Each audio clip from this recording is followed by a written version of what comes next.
asking you, could Jack Grealish become one of England's most important players? 03717 223344. Would you put him ahead of Raheem Sterling in the England pecking order? We'll also talk about Sterling's club future. Rumours abound that he could be leaving Manchester City this summer. We'll also talk about Manchester United and ask, are they setting themselves up to fail in the transfer market this summer? This is Kickoff on talkSPORT. Hugh Wizencroft, Craig Mitch, and the former Wolves and Cardiff striker, Jay Bothroyd.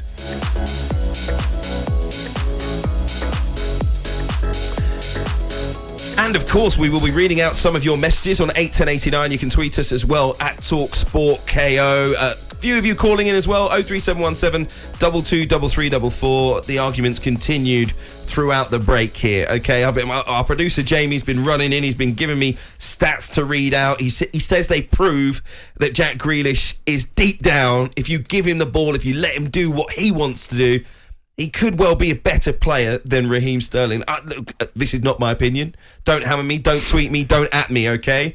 I'm just going to give you the stats here. Jack Grealish's final season at Aston Villa, chances created per 90 minutes in the Premier League. The highest was Kevin De Bruyne, 3.6. Jack Grealish was second on 3.3. And deep down in 44th spot was Raheem Sterling. With how many goals? And he was starting every single game at Manchester City. How many goals, though? I'm just saying. Chance creation. I need to know the goals. Something that England need to do, which is to create more clear goal-scoring opportunities. All right, they might not be getting the best out of Raheem Sterling. You could argue that if you like. But Jack Grealish clearly has something about his game that is conducive to helping England do that. I'm not even saying that Jack Grealish shouldn't be playing. I'm just saying that Sterling is definitely playing for me as well. That's what I'm saying. Okay. There's three names that have to start for England. These are the only three names, in my opinion, that no matter what have to start. And that's Harry Kane, Raheem Sterling, and Declan Rice. Everyone else, I don't mind. Do what you want. Agreed. Pick, swap them. I don't really care, to be honest. Those three names have to start. And that's that. Yeah, I totally And I think agree with Southgate agrees as well. If I had a convo with him.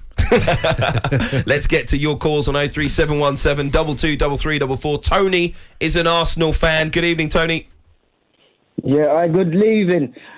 I'm first time caller, so I'm a bit nervous, yeah, so bear with me. Oh, just relax, man. It's just chilling with the gang.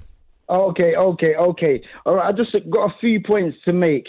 You're asking, could Grealish be a future, important player for England? Of course he can, because he's got the potential.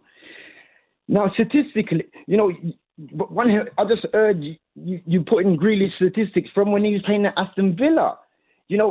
What about for City? For City, his statistics is very poor. I don't think anyone can say he's had a good season.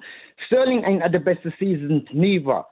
But what Sterling's done for England, especially in the last tournament, how could it even be a debate that Grealish should be in front of him?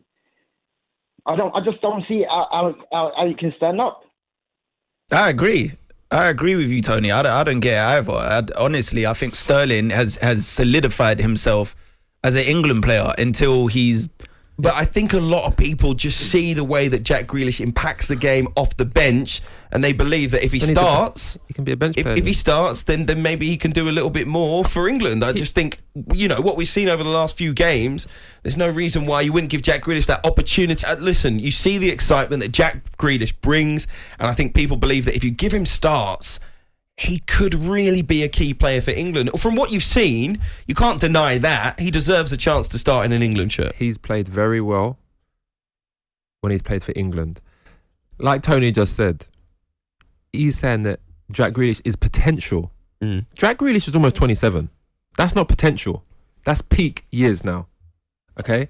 He's not potentially good anymore. That's peak years. That's peak. Sterling is older. Sterling is only 1 year older than Grealish, about 1 year older than him. And he's producing. He scores goals. He does everything. He for me, he's got more of an all-round game than Grealish, as in he scores and he assists.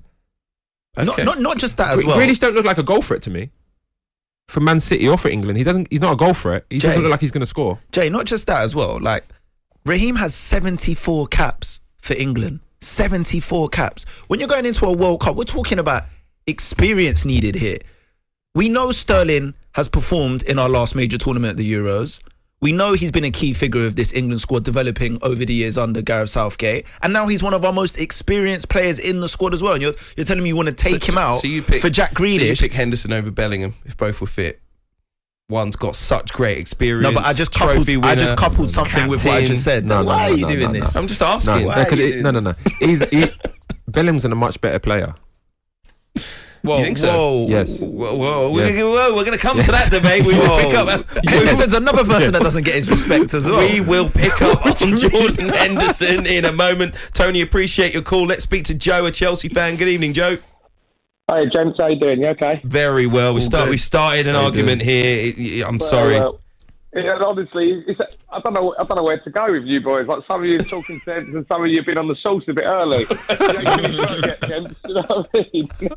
Sun's out, innit? How can anyone disrespect Sterling? Like, he's such an attacking threat. Yeah, he misses some sitters every now and then, but who doesn't in this day and age? Like, 100%. Would you never bring Grealish on to score you a goal? He might create chances. Flash a ball across the box? That's not what wins your games. You need someone to pick a man out or be on the end of that flash across the box. Stan's dropped us in a message, Joe. He says, I enjoy the debate. I love Grealish because he's so creative. While Raheem Sterling had a reasonable Euros, I think very good Euros, but he says, don't forget, most people were actually surprised that he was in the starting team because he'd had such a bad season before it, and many people were. He says Grealish all the time for me. He didn't say starting team. He said in the squad. Very true. Well, they weren't surprised. They weren't surprised he was in the squad. Wrong. He proved people wrong, though, didn't he? He had a bad bit of form going into the last. He did. Everyone can go through bad form, though. Everyone can go through bad form. But I think that Sterling, like you said. So is it not bad form at the moment for Jack Grealish? What we saw from him at Aston Villa. He's never proven himself anyway. He's never proven himself at the top. I don't know about that because he done well at Aston Villa. He done very well at Aston Villa. At the top. He said at the top. Yeah. At the top level. Aston Villa, yeah, Premier League's top level. No. Come on. Premier League's not top level now. And give the ball to Jack and let him run it up the pitch and get a free kick. He didn't bang in 50 goals. My one reservation with Jack Grealish is that he doesn't look like a goal threat. As in, he cuts inside. He doesn't look. I don't ever think he's going to put one in the top bins or he's going to bend one in the bottom corner. I don't feel like that with him. Like even with Saka, Saka comes inside. He looks like a goal threat when he cuts inside. Yeah. Grealish don't look like that for me. Joe, listen, this is what I don't understand. When you look at Raheem Sterling, right, and you look at Jack Grealish, the thing with Raheem Sterling is he's played at the highest level. We're talking Champions League for Liverpool, Champions League for Man City. He's played with high expectations every year to go out, win a Premier League or compete for a Champions League. Jack Grealish hasn't done that at Aston Villa. Being at Aston Villa is a completely different pressure from being at a top club. He's only experienced that this season. Hold on. This season, he had more pressure when he was at Villa. What, because they were battling relegation? Get out. No. He did. No. Because it's a different pressure. It's a bigger pressure. It is a bigger pressure because no, it isn't. No. It was a bigger pressure for Jack Grealish at Aston Villa. Hold on, let me explain it. He was a captain, number one, of a club that for a while was fighting off relegation. No, he's a player that's come through the academy and is local. All of the scrutiny at that club was on him. Everything that he did. Now he's getting away with things. He's at Manchester City. They keep winning trophies and they keep winning games. Is he the man? Jade, let me ask you a question. Is he the man at Manchester City? Of course not. No, he's not. But at Aston Villa, he was. Yeah, but there's no pressure at Aston Villa because if they lose, no one gets upset. It's Aston Villa. No, you're disrespecting Villa now. This is the guy talking about disrespect. No, you were talking about disrespect. Can I explain my point? Aston Villa's a big club. Can I explain my point? What's he doing? Why is he doing this? He hasn't got the same kind of pressure. He definitely has not got more pressure at Aston Villa than he has playing for England or Man City. No, I'm talking about at Man City. At Man City, the pressure on Jack Grealish, if he doesn't play well, is what? At the end of the season, when he didn't play in the final game, he has Bernardo Silva taking the mick out of him and they're celebrating winning a trophy. You're confused and he's with like, what I'm saying. You stayed on the bench all game and they're having a laugh about it. That would never have happened at Aston Villa. If Jack Grealish played badly, they wouldn't have been in the Premier League anymore.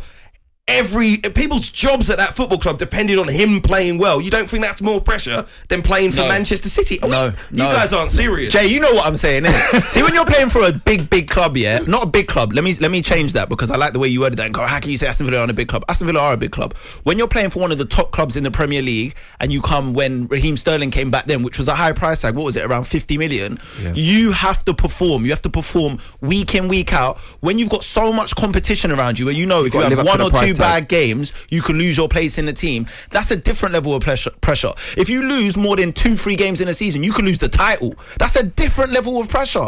Aston Villa, because of where they are now as a club, unfortunately, if they lose 15, 16, 17, 18 games in a season, it's just part and parcel of being at that club right now. That's what I'm talking about with pressure. And do you think he would have actually felt that pressure? Because whether Aston Villa stay up or go down, he's not going to be in the Championship. It's an interesting point. He's going to be playing with freedom still, because he knows, regardless of where Aston Villa go, he's still going to be in the Premier League. I think for him, his connection, the fact that he supports the club, the fact that he was carrying the team on his back at times, I think it's totally different to Manchester City, where, you know, with all due respect, they're so blessed in terms of the quality that they have at Manchester City. He knows, and look, you want to be in the team and you want to impress the manager, but he knows that even if he doesn't play, they got a good chance of winning the game, and even if he doesn't play most of the season, they got a good chance of winning the title. That is, for me, less pressure.